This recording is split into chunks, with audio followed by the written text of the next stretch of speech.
Hello दोस्तों, मैं आशुतोष सिंह, समीक्षा अधिकारी, जॉब मंत्रा के इस यूट्यूब चैनल पर आप सभी का स्वागत करता हूं और आशा करता हूं कि आप सभी लोग अच्छे होंगे और अपनी तैयारी अच्छे से कर रहे होंगे। तो आज हम अपने इस कंप्यूटर की PYQ सीरीज के क्लास 12 को लेकर आए हैं, जहां पर आज हम ARO के प्रीवियस ईयर क्वेश्चन को डिस्कस करेंगे। तो आज हम ARO के जिस पेपर को डिस्कस करेंगे वो 15 दिसंबर 2021 को हुआ था। ठीक। और ये सेकंड शिफ्ट का पेपर था। ठीक। अगर आप प्रीवियस ईयर की कोई बुक देखेंगे प्रीवियस ईयर क्वेश्चंस की, तो आप वहां से रेफरेंस ले पाएंगे कि मैं किसको डिस्कस कर रहा हूँ। चलिए आइए शुरू करते हैं। तो आज की हमारी इस क्लास का पहला क्वेश्चन है, which of the following is not an external command of DOS. निम्नलिखित में से कौन सा डॉस का एक बाहरी कमांड नहीं है। तो मैंने पहले ही बताया है और फिर से बता रहा हूँ, ये अपने इस टाइप का ये चौथा या पांचवा क्वेश्चन है। ठीक। जहाँ पे डॉस के कमांड्स को पूछा गया है। तो मैं बता चुका हूँ, डॉस में दो तरह के कमांड होते हैं, इंटरनल, एक्सटर्नल। ठीक। आपको दोनों याद करने की जरूरत नहीं है, आप केवल एक्सटर्नल कमांड्स को याद रख लीजिएगा। ठीक। उससे आपका क्वेश्चन हो जाएगा। अगर एक्सटर्नल कमांड पूछे तो आप बता देंगे। अगर आपसे पूछे कि इंटरनल कमांड्स कौन सा है, तो आप उसमें से हटा लेंगे। जो जो एक्सटर्नल कमांड होंगे उन्हें हटा देंगे, जो बचेगा वो इंटरनल कमांड होगा। देखिए, पूछा गया है कि कौन सा एक्सटर्नल कमांड नहीं है। The following is not an external command of DOS. तो लेबल, देखिए यहाँ लेबल है, लेबल यहाँ पे है। तो लेबल क्या है, एक एक्सटर्नल कमांड है। ठीक।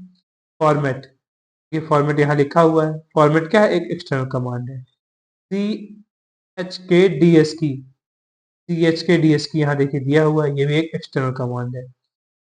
CLS, आप यहाँ ढूंढेंगे ना एक्सटर्नल कमांड में, आपको CLS मिलेगा ही नहीं, तो ये नहीं होगा। आप जब यहाँ देखिए इंटरनल कमांड में है। ठीक। तो पूछा है कि कौन सा नहीं है। CLS एक जो है, ये अपने आप में इंटरनल कमांड है। ठीक। तो आई होप आपको बात समझ में आ गई होगी। ये अब तक पांचवी छठवीं बार रिपीट हो चुका है इस पेपर में। जो ये पर्टिकुलर जो पेपर मैं डिस्कस कर रहा हूँ, यहाँ पे डॉस से क्वेश्चंस काफी पूछे गए हैं। ठीक है, तो आपको डॉस के बारे में भी चीजें काफी क्लियर होंगी। तो चलिए आइए बढ़ते हैं नेक्स्ट क्वेश्चन पे, कि what is the full form of COBOL. COBOL का विस्तृत स्वरूप क्या है। कोबॉल का फुल फॉर्म होता है कॉमन, CO मतलब कॉमन, B मतलब बिजनेस, O मतलब ओरिएंटेड, L मतलब language. Common business oriented language COBOL का फुल फॉर्म होता है। तो कॉमन बिजनेस ओरिएंटेड लैंग्वेज ये होगा। ठीक। यहाँ है कॉमन बिजनेस ऑब्जेक्ट, तो ये नहीं होगा। कॉमन बिजनेस ऑपरेटिंग, ये भी नहीं होगा। कॉमन बिजनेस ओपेरा, ये भी नहीं होगा। The right option will be A. ठीक। तो कोबॉल से रिलेटेड ये दूसरा क्वेश्चन है। इससे पहले पूछा गया था, विच of the following language is related with business. ठीक है, तो उसका आंसर था कोबॉल, क्योंकि नाम में ही समझ में आ रहा है बिजनेस से संबंधित जो लैंग्वेज है वो कोबॉल है। ठीक है, देखिए ये कुछ स्टार्टिंग की हाई लेवल लैंग्वेजेस हैं, बेसिक, कोबॉल, फोर्ट्रेन, इनके फुल फॉर्म पूछ लिए जाते हैं।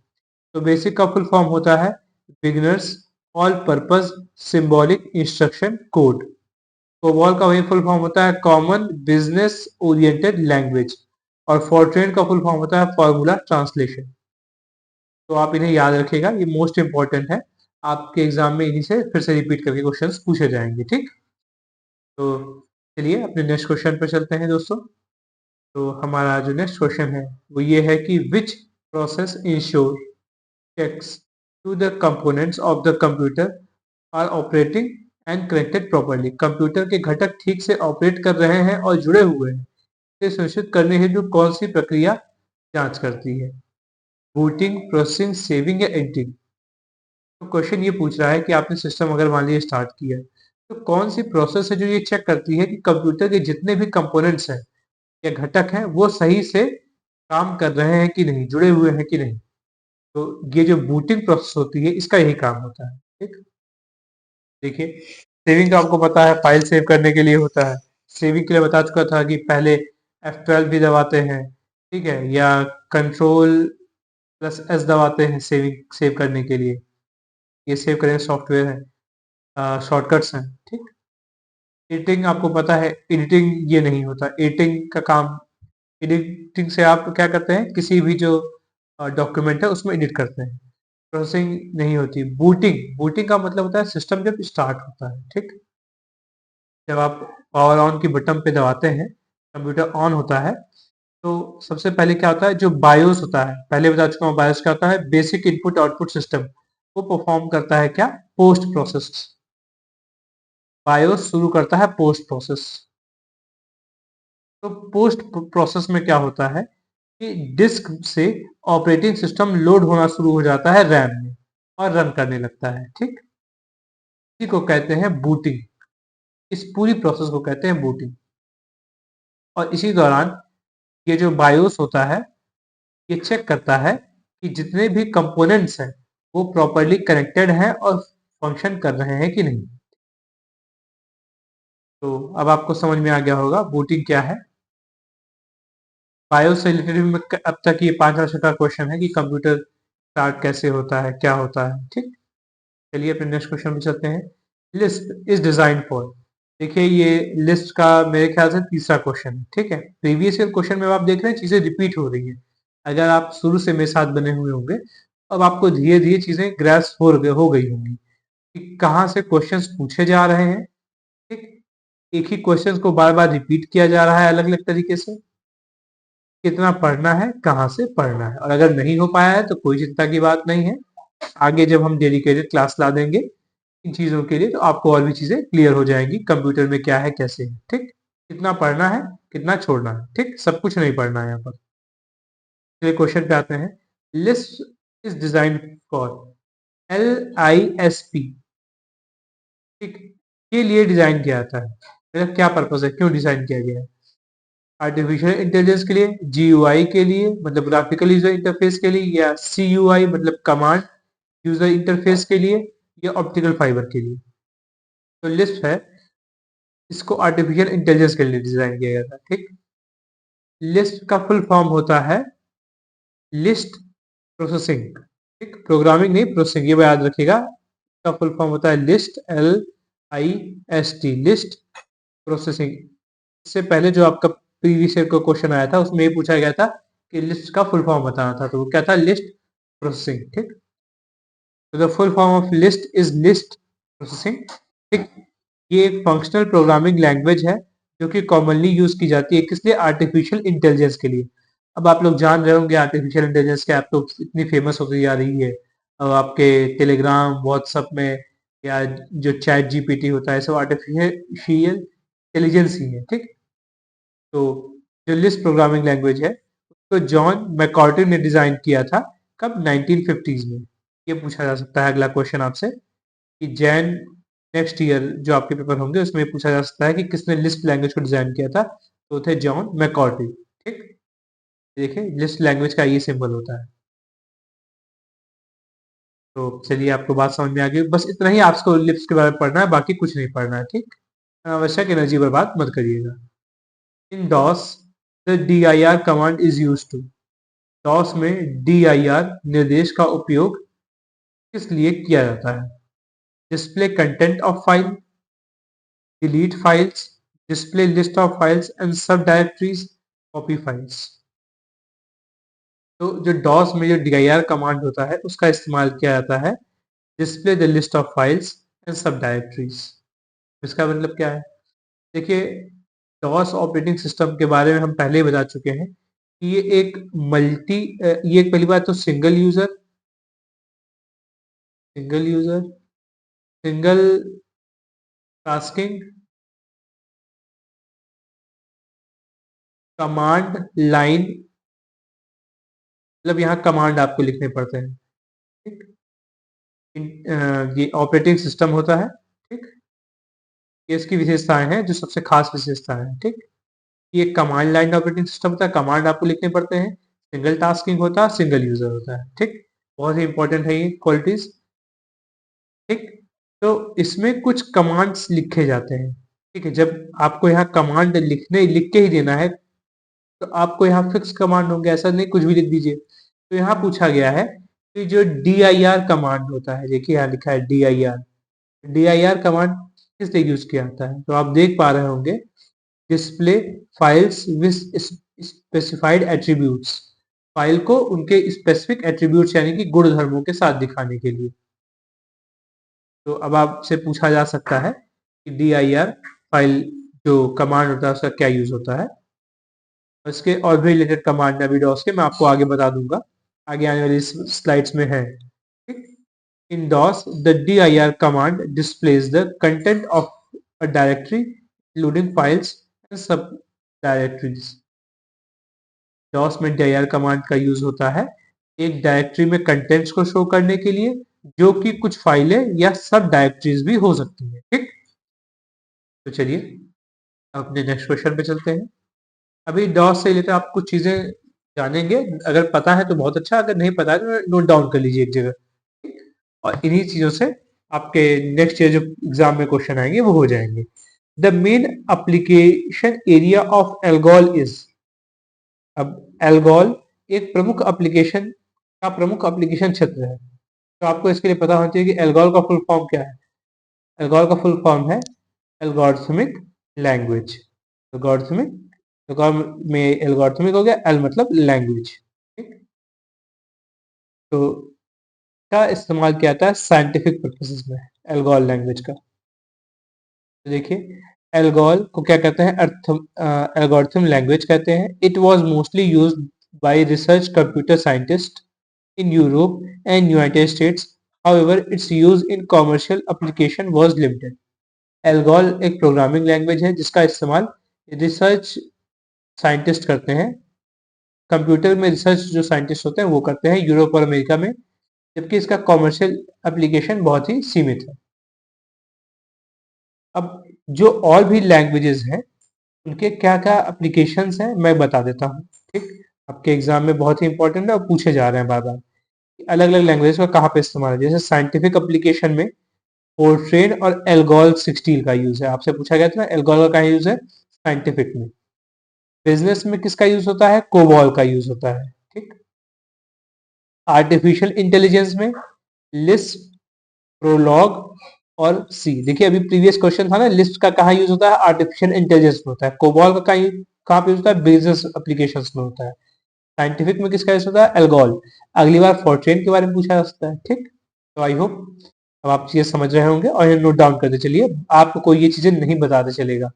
बहुत मेहनत करके मैं इन कंटेंट्स को लेके आता हूँ और आपसे उम्मीद करता हूँ कि एटलीस्ट कमेंट बॉक्स में, आपसे कुछ नहीं कह रहा, आपको कुछ नहीं पे करना है, कुछ नहीं देना है, इतना ही बस मैं आपसे कहता हूँ। कमेंट बॉक्स में अपने रिव्यूज जरूर दीजिएगा कि आपको क्लास कैसी लगी, अपना फीडबैक जरूर बताइएगा। ठीक, कमेंट बॉक्स में अपना प्यार और सपोर्ट बनाए रखिएगा। ठीक, बाकी सब कुछ फ्री है रहेगा। सिस्टम प्रोग्रामिंग की अगर हम बात करें तो सिस्टम प्रोग्रामिंग के लिए जो लैंग्वेज होती हैं वो BLISS, extended ALGOL, and C, C plus plus, ठीक, PLS, ये सब क्या है, सिस्टम प्रोग्रामिंग लैंग्वेजेस है।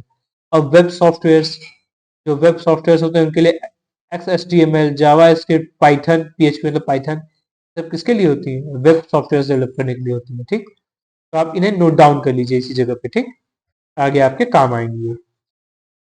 चलिए अपने नेक्स्ट क्वेश्चन पे चलते हैं कि the simultaneous processing of two or more programs by multiple processor is। एकाधिक प्रोसेसर द्वारा दो या दो से अधिक प्रोग्रामों का एक साथ प्रसंस्करण करना क्या कहलाता है। तो multi programming, multitasking, multi sharing या मल्टी प्रोसेसिंग। तो क्या कहा है कि साइमल्टेनियस प्रोसेसिंग ऑफ टू और मोर प्रोग्राम्स, दो या दो से अधिक प्रोग्राम जो होते हैं उनको एक साथ रन किया जाए बाय मल्टीपल प्रोसेस, कई प्रोसेस के द्वारा, उसे क्या कहते हैं, उसे कहते हैं मल्टी प्रोसेसिंग। जब मल्टीपल प्रोसेसर यूज हो रहे हैं, ये याद रखिएगा कि मल्टीपल प्रोसेसर्स यूज हो रहे हैं तो मल्टी प्रोसेसिंग होगा। आजकल जब आप एंड्रॉयड फोन खरीदने आते होंगे तो कहते हैं इसमें डुअल कोर है, ठीक है, क्वाड कोर है, मतलब 4 प्रोसेसर दे दिया है, ऐसा इसमें ऑक्टा कोर है, 8 प्रोसेसर दे दिया है। तो क्या कर रहे हैं, आपके प्रोसेसर की संख्या बढ़ाते जा रहे हैं, तो उसके क्या हो रहा है, आपका जो मोबाइल है वो और फास्ट होता जा रहा है, क्योंकि वो मल्टीपल जो प्रोग्राम्स होते हैं उन्हें और तेजी से परफॉर्म कर सकते हैं। पहले एक सिंगल प्रोसेसर होता तो वो एक कितना भी फास्ट हो जाए उसकी एक लिमिट थी उस प्रोग्राम को करने की। ठीक, लेकिन अब उसी काम को जब 8 या 9 प्रोसेसर मिलके करेंगे तो बहुत जल्दी कर लेंगे, ठीक। तो इसी को कहते हैं मल्टी प्रोसेसिंग, ठीक। तो मल्टीटास्किंग और मल्टी प्रोसेसिंग में बड़ा छोटा सा अंतर होता है। जब एक ही प्रोसेसर कई टास्क करे तो उसे कहते हैं मल्टीटास्किंग। तो multitasking is an act of performing multiple task simultaneously. एक साथ मल्टीपल टास्क को परफॉर्म किया जाए, इसे कहते हैं मल्टीटास्किंग। और मल्टी प्रोसेसिंग तब होता है कि जब कई प्रोसेसर बहुत सारे प्रोग्राम्स को साइमल्टेनियसली करें, उसे कहते हैं मल्टी प्रोसेसिंग। तो multi processing is a computing mode that uses multiple central processing unit. यहाँ पे मल्टीपल सीपीयूज का इस्तेमाल किया था in a computer to process different parts of a program simultaneously. Program के डिफरेंट पार्ट्स को साइमल्टेनियसली क्या कहता है, ऑपरेट किया जाता है, प्रोसेस किया जाता है, ठीक। This allows for faster completion of task and improved overall performance. तो मल्टीटास्किंग मल्टी प्रोसेसिंग दोनों बड़ा ही इंपॉर्टेंट है आपके लिए। देखिए मल्टी प्रोसेसिंग को फिगर से दिखा रहा है कि एक कंप्यूटर सिस्टम है, वो उसमें कई सीपीयूज लगे हुए हैं और वो मल्टीपल प्रोग्राम्स को एक साथ, कई प्रोग्राम्स है, कई टास्क हैं आपके पास, उन सबको सब अपना बांट के कर रहे हैं, तो काफी तेजी से काम हो जाएगा, ठीक। तो ज्यादा ही ज्ञान दे दिया, बहुत सिंपल सी बात थी, बस मैं थोड़ा सा अंतर समझाना चाहा था मल्टी प्रोसेसिंग मल्टीटास्किंग में। नेक्स्ट क्वेश्चन पे चलते हैं।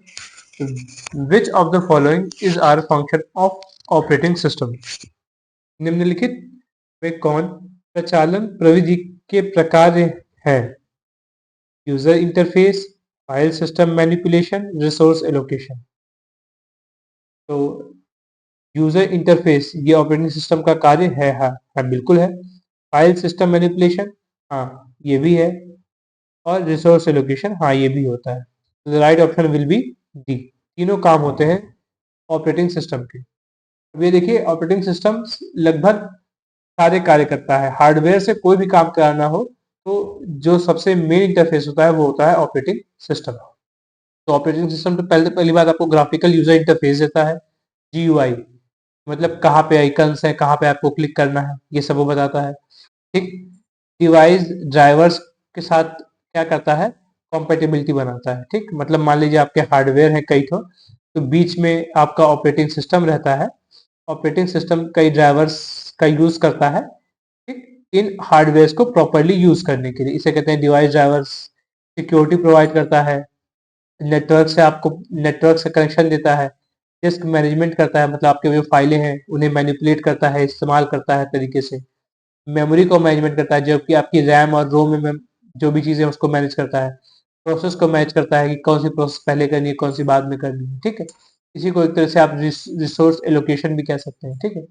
तो यही है, जीयूआई मतलब user interface, file system manipulation मतलब डिस्क मैनेजमेंट, और रिसोर्स एलोकेशन मतलब प्रोसेस मैनेजमेंट। मैं आपको शॉर्टकट बताऊं कि जब भी पूछा जाए कि ऑपरेटिंग सिस्टम क्या क्या क्या कर सकता है तो आप सभी पे टिक मार दीजिएगा, वो सब कुछ कर सकता है। R T O S stand for, R T O S का अर्थ होता है, आर टी ओ एस का मतलब होता है real time operating system. O S मतलब ऑपरेटिंग सिस्टम ऐसा होता है, आर टी मतलब रियल टाइम। तो the right option will be A. R T O S मतलब रियल टाइम ऑपरेटिंग सिस्टम, ये एक फुल फॉर्म है। मैं आपको अभी आगे चल के पूरी फुल फॉर्म की लिस्ट बता दूंगा। करीबन 50-60 हैं, ठीक, जिनसे ही फुल फॉर्म्स पूछ लिए जाते हैं, इनसे बाहर नहीं आते। आपको क्या लगता है ये आरटीओएस का मुझे पता था, नहीं, इसके अंदर लिस्ट है, इन्हीं से आएगा, जब भी फुल फॉर्म आएगा तो उससे हो जाते हैं, ठीक है। 99% चांसेस है कि उसी से ही आपके फुल फॉर्म पूछे जाते हैं, उससे बाहर नहीं पूछे जाएंगे कंप्यूटर में, ठीक। नेक्स्ट क्वेश्चन पे चलते हैं कि restart of computer is called when computer is already on. यदि कंप्यूटर पहले से चालू है तो कंप्यूटर के पुनः प्रारंभ करने को क्या कहा जाता है। फिल इन द ब्लैंक्स करना है। तो पहली बात तो उसे रीस्टार्ट कहा जाता है, मतलब कंप्यूटर पहले से चालू है, आपसे फिर से रीस्टार्ट कर रहा है, तो रीस्टार्ट को क्या कहा जाता है, रीस्टार्ट को कहते हैं वार्म। सिस्टम पहले से गर्म हो गया था, इसको वार्म बूटिंग कहते हैं, ठीक। वार्म बूटिंग या इसी को कहते हैं हार्ड बूटिंग, ठीक। तो यहाँ पे देखिए क्या कहा है, the right option will be B. तो सिस्टम अगर चालू है, मतलब ऑपरेटिव मोड में, आप उसे रीस्टार्ट करते हैं, ठीक। तो रीस्टार्ट को अलग अलग नाम दिए गए हैं, एक वार्म बूटिंग या हार्ड बूटिंग कहते हैं।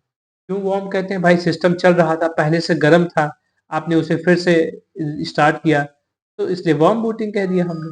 हार्ड बूटिंग कैसा? कि भाई सिस्टम बहुत मजे से हौले हौले सॉफ्टिंग चल रहा था, अब आपने जबरदस्ती उसको रिस्टार्ट किया, तो आपने क्या किया? हार्ड बूटिंग किया। ये तो मैं याद करने के तरीके बता रहा हूँ आपको। ठीक। तो कोल्ड बूटिंग का मतलब होता है, एक होता है कोल्ड बूटिंग। कोल्ड बूटिंग मतलब होता है स्टार्ट करना, जब सिस्टम बहुत देर तक ऑफ है, आप उसे स्टार्ट करते हैं, उसे को कहते हैं कोल्ड बूटिंग। ठीक। इसी को सॉफ्ट बूटिंग भी कहते हैं। तो booting can be done in two ways. Booting दो तरीके से की जा सकती है। एक होता है कोल्ड बूटिंग या soft booting. To perform cold booting means to start up a computer that is turn off. System को ऑन करने को कोल्ड बूटिंग या सॉफ्ट बूटिंग कहते हैं। दूसरा होता है वार्म बूटिंग या हार्ड बूटिंग, मतलब रीस्टार्ट करना। और रीस्टार्ट कैसे करते हैं? आल्ट कंट्रोल डेल दबा के। इससे पहले एक क्वेश्चन आया था, आपने पूछा, उसमें पूछा गया था कि रीस्टार्ट करने के लिए कौन सा शॉर्टकट की का इस्तेमाल करते हैं, तो आल्ट कंट्रोल डेल का इस्तेमाल करते हैं सिस्टम को रीस्टार्ट करने के लिए। ये भी आप याद रखिएगा। ये सब छोटे छोटे फैक्ट्स हैं, और यही बार बार रिपीट करके अलग तरीके से पूछे जाते हैं। अगर आपको थोड़ा कंसंट्रेट होकर पढ़ना है तो आपको चीजें समझ में आ जाएंगी, याद हो जाएंगी। आप डेफिनेटली इसे अटेम्प्ट कर पाएंगे एग्जाम में। तो नेक्स्ट क्वेश्चन पे चलते हैं कि the first graphical user interface, इसी को GUI कह रहे थे तब से, वॉज डिजाइन बाई। प्रथम लेखा चित्रीय उपयोगकर्ता GUI प्रारूप किसके द्वारा बनाया गया था? पहले क्या था कि शुरुआत में जब सिस्टम बना, तो शुरुआत में सिस्टम पे आइकन्स नहीं आते थे, आपको कोड में चीजें लिखनी पड़ती थी। आप उसे कमांड देते थे, वो आपको रिप्लाई देता था, फिर कमांड देते थे, आपको रिप्लाई देना पड़ता था। तो आप कमांड पहले सीखते थे, कमांड की पढ़ाई करते थे, किस कमांड से क्या होता है, किससे क्या होता है, किससे क्या होता है, आपको याद करना पड़ता था, तब आप एक ऑपरेटिंग सिस्टम यूज कर पाते थे। बाद में ये मॉडिफाइड होकर ग्राफिकल यूजर इंटरफेस आ गया, तो इसी को कहते हैं ग्राफिकल यूजर इंटरफेस। ठीक। अब इसमें क्या है, आप माउस ले आते हैं, हाँ यस पे क्लिक कर दो, नो पे क्लिक कर दो, इस आइकन पे क्लिक कर दो, इसको डिलीट कर दो। इसी को कहते हैं GUI, means graphical user interface. ठीक। यहाँ पे यूजर को ग्राफिक्स के थ्रू चीजें बताई जाए। तो यही पूछा जा रहा है कि पहला GUI ग्राफिकल यूजर इंटरफेस किसने डिजाइन किया था, तो वो था जेरोक्स कॉर्पोरेशन। पहला GUI किसने डिजाइन किया था? Xerox corporation. तो एलन के एंड डगलस इंगलबर्ट, ये नाम याद रखेंगे क्योंकि पूछा जाएगा। अब अगली बार आपके एग्जाम में ये पूछा जाएगा पहली बार GUI किसने डिजाइन किया था, तो Alan Kay and Douglas Engelbart along with a group of other researchers developed the first graphical user interface at Xerox PARC in 1981। 1981 में जेरोक्स पार्क नाम की जो कंपनी है, उसमें एलन के एड डगलस इंगलबर्ट ने पहला GUI विकसित किया। अब डगलस इंगलबर्ट एक और बात के लिए जाने जाते हैं, माउस के इन्वेंशन के लिए। ठीक। अब समझ में आ गया होगा माउस का क्योंकि इस्तेमाल किया जा रहा था GUI के लिए, ग्राफिकल यूजर इंटरफेस को चलाने के लिए, जिसकी खोज भी डगलस इंगलबर्ट ने की है। ठीक। और ये तो बहुत बार पूछा गया आपके एग्जाम में। नेक्स्ट क्वेश्चन पे चलते हैं। The first version of Unix was developed by. Unix का प्रथम संस्करण फिल इन द ब्लैंक्स किसके द्वारा विकसित किया गया? यूनिक्स का प्रथम संस्करण विकसित किया गया था के थॉमसन और डेनिस रिचर्ड के द्वारा। ठीक। देखिए ये होता है यूनिक्स का सिंबल, एक पेंगुइन होता है। ठीक। तो दो दोस्तों ने मिलकर यूनिक्स को डेवलप किया था, ये उनकी फोटो है। ठीक। तो यहाँ लिखा हुआ है, तो Unix was created by Kenneth Thompson, जिसे के थॉमसन यहाँ पे लिखा हुआ है, Kenneth Thompson and Dennis Ritchie. ये दोनों के नाम आप याद रखिएगा, ये है केन थॉमसन और ये है डेनिस रिची। कब विकसित किया था? 1969 में। आपसे ईयर नहीं पूछेगा, आपसे कल नाम पूछेगा, आप नाम याद रखिएगा। ठीक है। और यूनिक्स का पहले बता चुका हूँ, यूनिक्स एक ओपन सोर्स ऑपरेटिंग सिस्टम है, ओपन सोर्स है। ठीक। और यूनिक्स लाइनेक्स पे बेस्ड है। ठीक। चलिए अपने नेक्स्ट क्वेश्चन पे चलते हैं कि language is CPU dependent. CPU किस भाषा पर आधारित है? अब बताइए, CPU यानी कि कह रहा है कि कंप्यूटर कौन सी भाषा में कार्य करता है। सी लैंग्वेज में बिल्कुल नहीं, सी हाई लेवल लैंग्वेज होती है। असेंबली लैंग्वेज में ये लो लेवल लैंग्वेज होती है। ठीक। हाँ, ये पास का आंसर है बट एग्जैक्ट नहीं है। जावा ये एक हाई लेवल लैंग्वेज है, सीपीयू से नहीं समझ सकता। ऑल एक्सेप्ट जावा, सभी एक्सेप्ट जावा को छोड़कर, बिल्कुल गलत, ये भी गलत है। तो देखिए सही तो ये है कि सीपीयू 0 और 1 की लैंग्वेज समझता है, जिसे हम मशीन लैंग्वेज कहते हैं। ठीक। लेकिन चूंकि अब एग्जाम में ये नहीं दिया हुआ है, तब आप इसके सबसे पास की जो लैंग्वेज होती है लो लेवल लैंग्वेज, जिसे हम क्या कहते हैं, असेंबली लैंग्वेज को चूज करेंगे। ठीक। तो यहाँ पे मोस्ट अप्रोप्रिएट आंसर, जो सबसे पास का आंसर है, वो है असेंबली। ठीक। जब आपको एग्जैक्ट आंसर न मिले ना, तो आपको उसके सबसे पास के आंसर को चूज करना पड़ता है। हाई लेवल लैंग्वेज तो कंप्यूटर समझ ही नहीं पाता है। ठीक। तो इसे समझने के लिए उसे ट्रांसलेटर का यूज करना पड़ता है, जैसे कंपाइलर, इंटरप्रिटेटर और असेंबलर। ठीक। तो ये देखिए, इसीलिए मैंने यहाँ पे एक स्क्रीन वो लगाया हुआ है। ठीक। स्क्रीनशॉट की कंप्यूटर जो लैंग्वेज होती है, दो पार्ट में बांटा जाता है, एक हाई लेवल लैंग्वेज, एक लो लेवल लैंग्वेज। ठीक। हाई लेवल लैंग्वेज जो हम समझ के लिखते हैं, सी, सी प्लस प्लस, जावा, पाइथन, पीएचपी, पास्कल। ठीक। बाद में ट्रांसलेटर का यूज होता है इनको लो लेवल लैंग्वेज में कन्वर्ट करने के लिए, क्योंकि लो लेवल लैंग्वेज ही कंप्यूटर समझ पाता है। लो लेवल लैंग्वेज कंप्यूटर किसमें काम करता है, मशीन लैंग्वेज में, मतलब 0 और 1 में। असेंबली लैंग्वेज भी लो लेवल लैंग्वेज होती है। ठीक है, जिसका एग्जांपल है एडीडी, ए एंड सब बी। ये सब असेंबली लैंग्वेज के इम्पोर्टेंट के पार्ट है, ये इम्पोर्टेंट नहीं है, ये नहीं पूछा जाता है। चलिए अपने नेक्स्ट क्वेश्चन पे चलते हैं कि which of the following is not usual file extension is DOS. DOS में फाइल विस्तारित के अंतर्गत निम्न में से कौन सा असंगत है। असल में पूछा है, जो डॉस ऑपरेटिंग सिस्टम है ना, उसमें फाइल्स के टाइप्स होते हैं। ठीक है, तो कौन सा उनमें से फाइल का टाइप नहीं है। जैसे आपने एमएस पढ़ा होगा ना, एमएस जो ऑफिस होता है, उसमें पावर पॉइंट का डॉट वो होता है, पीएचपी होता है ना पावर पॉइंट का। फिर उसका डॉट ईएक्सी होता है, एग्जीक्यूटिबल उसका फाइल का। डॉट पीडीएफ होता है। ठीक है, इसी तरह पूछा जा रहा है कि डॉस ऑपरेटिंग जो सिस्टम्स होता है, उसमें जो कौन से कोड्स यूज होते हैं, कौन से नहीं होते हैं। ठीक। तो ये कुछ फाइल एक्सटेंशन है जो कि यूज होते हैं डॉस में। Dot C, dot S Y S, dot com, dot OBJ, dot E X C और डॉट बैट, सब डॉस में यूज होते हैं। इनको छोड़ के भी कुछ अलावा है। ठीक। जैसे डॉट ई एक्स सी पूछा है, हाँ तो डॉट ई एक्स सी डॉस में है। डॉट बैट, हाँ ये भी है। डॉट ओ नहीं होता। डॉट कॉम, हाँ ये होता है। तो राइट, तो सही आंसर क्या होगा, सी, क्योंकि पूछा गया कि कौन सा फाइल एक्सटेंशन नहीं है, तो डॉट ओ फाइल एक्सटेंशन नहीं है। ठीक। तो आपको समझ में आ गया कि फाइल एक्सटेंशन याद कर लीजिएगा डॉस के। डॉस से रिलेटेड बहुत ही लिमिटेड क्वेश्चन है और सारे क्वेश्चन इस पेपर में लगभग पूछ दिए गए हैं। तो अगला क्वेश्चन है, M S DOS is usually supplied on M S DOS को सामान्यतः में आपूर्ति होती है हार्ड डिस्क में, कार्ट्रिज में, सीडी रोम में या फ्लॉपी डिस्क में। तो एम एस डॉस जो ऑपरेटिंग सिस्टम है बहुत हल्का होता है। ठीक, इसको ज़्यादा स्पेस की आवश्यकता नहीं होती है। तो ये तो बहुत ज़्यादा स्पेस नहीं चाहिए, तो आप किसी जो स्मॉलेस्ट जो कैपेसिटी की स्टोरेज डिवाइस होती है उसका यूज़ कर सकते हैं। तो floppy disk will be more appropriate. जो फ्लॉपी डिस्क होती है उसका इस्तेमाल होता है एम एस डॉस को सप्लाई करने के लिए। ठीक, तो एम एस डॉस यानी कि माइक्रोसॉफ्ट डिस्क ऑपरेटिंग सिस्टम जल्दी जनरली सप्लाई किया जाता है फ्लॉपी डिस्क में। ठीक। एम एस डॉस एक कमांड लाइन ऑपरेटिंग सिस्टम होता है। ठीक, जो कि डेवलप किया गया था माइक्रोसॉफ्ट के द्वारा 1980 के दशक में। ठीक, तो आपको एक चीज समझ में आ गई होंगी। जो बुक है उसमें हार्ड डिस्क दिया है, जो कि गलत है। हार्ड डिस्क में तो आप जो जनरल ऑपरेटिंग सिस्टम रखते हैं, विंडोज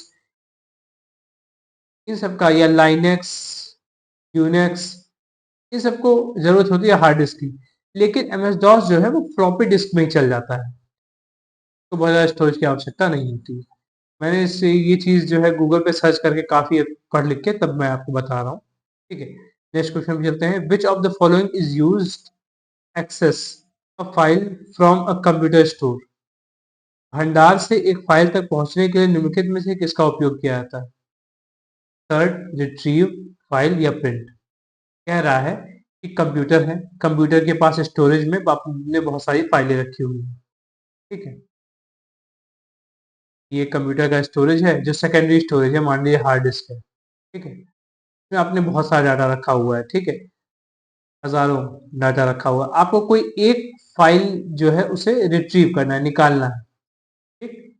एक्सेस करना है, तो आप किसका यूज करेंगे? इंसर्ट का। इंसर्ट का मतलब होता है भेजना, मतलब डालना। तो इंसर्ट का यूज नहीं होगा, आपको तो डाटा निकालना है। रिट्रीव, हाँ, retrieve will be the most appropriate answer. File, file ये कोई कमांड नहीं होता। प्रिंट, प्रिंट से तो आप प्रिंट करते हैं। आपको क्या करना है? डाटा रिट्रीव करना है, एक्सेस करना है, डाटा निकालना है, तो आप क्या करेंगे? रिट्रीव कमांड का यूज करेंगे। ठीक? Retrieve, RETRIEV, retrieve will be the most appropriate answer here. ठीक? फिर नेक्स्ट क्वेश्चन पे चलते हैं अपने कि grouping and processing all the firms transaction at one time is called. एक ही समय में कंपनी के सभी लेन देनों को समूहीकृत एवं संसाधित करना कहलाता है। और डाटाबेस मैनेजमेंट सिस्टम नहीं। बैच प्रोसेसिंग, हाँ। रियल टाइम सिस्टम नहीं। ऑन टाइम सिस्टम नहीं। Right option will be B. अब देखिए कहना क्या चाह रहा है। देखिए इसके लिए फिगर लगाया है मैंने। जैसे सपोज टू बी एक फर्म है। ठीक? उसने दिन भर में 50 पेमेंट्स की या 4 पेमेंट की मान लीजिए, और अलग अलग समय पे की। एक को सुबह 9 बजे किया। ठीक? एक को दोपहर 12 बजे किया, एक को शाम को 4 बजे किया, और एक को 5 बजे मान लीजिए किया।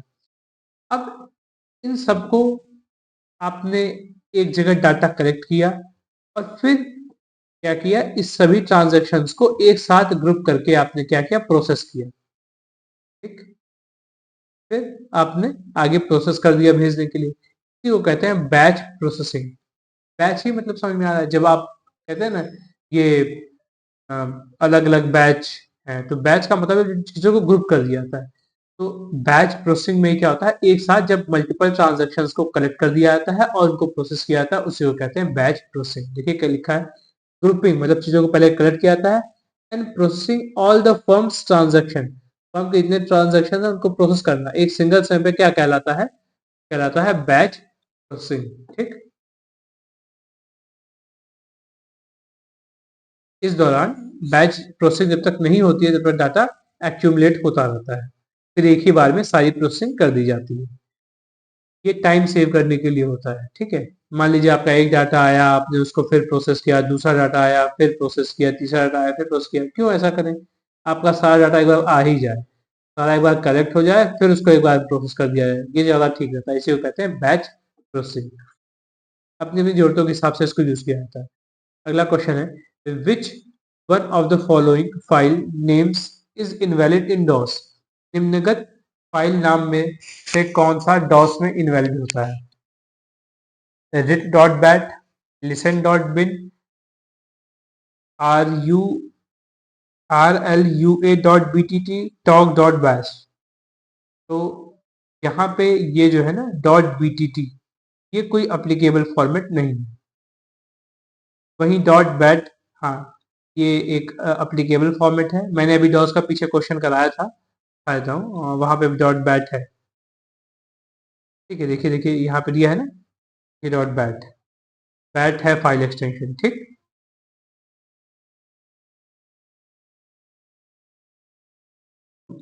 एक सेकेंड, हाँ। तो बैट है एक फाइल, बिन भी एक फाइल फॉर्मेट है, बैश ये भी एक फाइल फॉर्मेट है, लेकिन डॉट बीटीटी ये कोई फाइल फॉर्मेट नहीं होता है। ठीक? देखिए ये डॉस के थोड़ा सा काफी डीप का क्वेश्चन है। ठीक है? और इस पे आप परेशान न होइए, केवल नॉर्मल याद रखिए। डॉट कॉम आ जाए तो भी ठीक है, डॉट SYS आ जाए तो भी अच्छा है, डॉट बैट आ जाए तो भी वो डॉस की फाइल है। लेकिन डॉट बीटीटी ये कोई फाइल फॉर्मेट नहीं होता है डॉस का, और यही पूछा गया है कि कौन सा इनवैलिड है। तो डॉट बीटीटी है इसलिए ये इनवैलिड है, डॉट बिन है इसीलिए एक्सेप्टेड है, डॉट बैट है वो भी एक्सेप्टेड, डॉट बैश वो भी एक्सेप्टेड है। ठीक, चलिए नेक्स्ट क्वेश्चन पे चलते हैं। ये थोड़ा ज्यादा डीप क्वेश्चन था। Which of the following is contained on chips connected to the system board and is holding area for data instruction and information? वह कौन सी चिप है जो सिस्टम बोर्ड से संबद्ध है, जो साथ ही डाटा निर्देशों एवं सूचना को भी निहित करती है? तो ये पूछा जा रहा है, सिस्टम से बहुत सारी चिप, मदरबोर्ड जो होता है तो बहुत सारी चिप्स कनेक्टेड होती हैं, लेकिन पूछा जा रहा है उस चिप का नाम बताइए, ठीक, जो कि डाटा को होल्ड करती है for instruction and information, holding area for data instruction and information. तो प्रोग्राम ये कोई चिप नहीं होती, माउस ये कोई चिप नहीं होता, इंटेंट कोई चिप नहीं होता, मेमोरी जबकि हाँ ये एक चिप फॉर्म में लगी होती है मदरबोर्ड पे। ये देखिए मेमोरी है, चिप फॉर्म पे मदरबोर्ड पर लगी होती है, ठीक, जो कि होल्डिंग एरिया होती है डाटा के इंस्ट्रक्शन और इंफॉर्मेशन के लिए। ठीक, यहाँ पे क्या होता है, एक्चुअली डाटा रन करता है, सेकेंडरी मेमोरी से डाटा आता है प्राइमरी मेमोरी अर्थात रैम पे, और यहीं पर डाटा रन करता है, और रन होने के ही दौरान हमें आपके डिस्प्ले स्क्रीन पे प्रोसेस होकर चीजें दिखा दी जाती है। ठीक, चलिए आपको थोड़ा बहुत समझ में आ गई होंगी चीजें। नेक्स्ट क्वेश्चन में चलते हैं। Which of the following operating system is also known as single user operating system? मैंने अभी जस्ट बताया सिंगल यूजर ऑपरेटिंग सिस्टम कौन सा होता है, डॉस। वही लाइनेक्स मल्टी यूजर होता है, विंडोज मल्टी यूजर होता है, लाइनेक्स मल्टी यूजर होता है, यूनिक्स मल्टी यूजर होता है, लेकिन डॉस क्या है, एक सिंगल यूजर ऑपरेटिंग सिस्टम है। तो यहाँ कुछ फीचर्स बताए गए हैं डॉस के। देखिए डॉस होता है कमांड लाइन होता है, ये एक सिंगल यूजर होता है, सिंगल टास्किंग होता है, टेक्स्ट बेस्ड होता है, इसमें आपको कमांड लिखना पड़ता है, कोई भी माउस की जरूरत नहीं पड़ती, क्योंकि कोई पॉइंटर होता ही नहीं है इसमें कि जो पॉइंट करता है, इसमें सब कुछ आप कमांड लिखते हैं। फ्री एंड ओपन सोर्स है, ये सिक्योरिटी फीचर्स इसमें नहीं होते हैं, और कोई भी मल्टीटास्किंग और मल्टी यूजर नहीं होता है। ठीक, ये याद रखिएगा, बहुत ही इंपॉर्टेंट फीचर्स हैं डॉस के। ठीक, इससे पहले भी क्वेश्चन आ चुके हैं। नेक्स्ट क्वेश्चन चलते हैं। Which of the following contains specific rules and words that express the logical steps of an algorithm? निम्नलिखित में से किसमें विशिष्ट नियम और शब्द शामिल हैं जो एल्गोरिथम के तार्किक चरणों को व्यक्त करते हैं? तो एल्गोरिथम जो होती है, जैसे आपके सामने कोई एक प्रॉब्लम आ गई, आपके सामने प्रॉब्लम आ गई, तो उस प्रॉब्लम का सोल्यूशन आप स्टेप बाय स्टेप में क्रिएट करते हैं, सोल्यूशन को स्टेप बाय स्टेप में बनाना, स्टेप बाय स्टेप। ठीक, इसी को कहते हैं एल्गोरिथम। एल्गोरिथम सोल्यूशन को स्टेप बाय स्टेप में बनाना एल्गोरिथम कहलाता है। और जब उस एल्गोरिथम को आप एक्सप्रेस करते हैं स्पेसिफिक रूल और वर्ड से, तो इसी को प्रोग्राम कहते हैं, प्रोग्रामिंग लैंग्वेज एक्चुअली। ठीक, programming language. The right option will be A।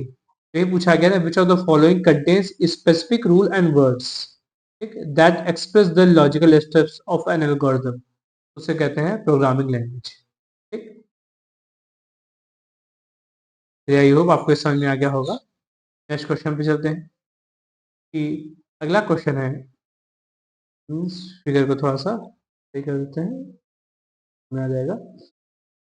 हाँ, थोड़ा साफ फिगर नहीं है फिलहाल, फिर भी आप थोड़ा सा रेफरेंस दीजिएगा कि languages which can easily interact with the hardware are called. Hardware के साथ आसानी से संवाद कर सकने वाली लैंग्वेज क्या कहलाती है? High level language, high level language होती है सी, सी प्लस प्लस, जावा, पाइथन, पीएचपी, ये सब क्या है, हाई लेवल लैंग्वेज है। ये कंप्यूटर के साथ अच्छे से इंटरेक्ट नहीं करती, हार्डवेयर के साथ ये इंटरेक्ट नहीं करती, ये तो हम यूजर को लिखने में आसानी होती है, इसलिए हम इनको यूज करते हैं। फिर ट्रांसलेटर इसको ट्रांसलेट करता है लो लेवल लैंग्वेज में, ठीक, और लो लेवल लैंग्वेज ही जो हार्डवेयर फ्रेंडली लैंग्वेज होती है। ठीक, क्योंकि हाई लेवल लैंग्वेज ऐसी कुछ होती है जो आप लिखते हैं, इसे लो लैंग्वेज में कन्वर्ट किया जाता है, ये कंप्यूटर फ्रेंडली लैंग्वेज होती है और हार्डवेयर इसी को समझ पाता है, 0 और 1 को। बाकी मिडिल लेवल लैंग्वेज नाम के कुछ नहीं होता, मिडिल हाई लेवल लैंग्वेज नाम की चीज नहीं होती है। ठीक, देखिए आसान था ना। ये पेपर कोई ऐसा टफ पेपर नहीं है, आप लोग को लग रहा होगा अगर थोड़ा बहुत किसी को, ठीक है। तो चलिए, आई होप आपको ये सेशन अच्छा लगा होगा। तो इस प्रकार से आज हमने 22 क्वेश्चंस को डिटेल में डिस्कस किया है। ठीक, अब हम आगे और भी चीज़ें कुछ प्लान कर रहे हैं, जल्दी ही आपके लिए लेकर आएंगे। तो चलिए, आप जॉब मंत्रा इसके चैनल को लाइक, सब्सक्राइब और शेयर जरूर करिएगा। Thank you. और इस प्रकार से मैं आज सोचिंग साइन ऑफ करता हूँ।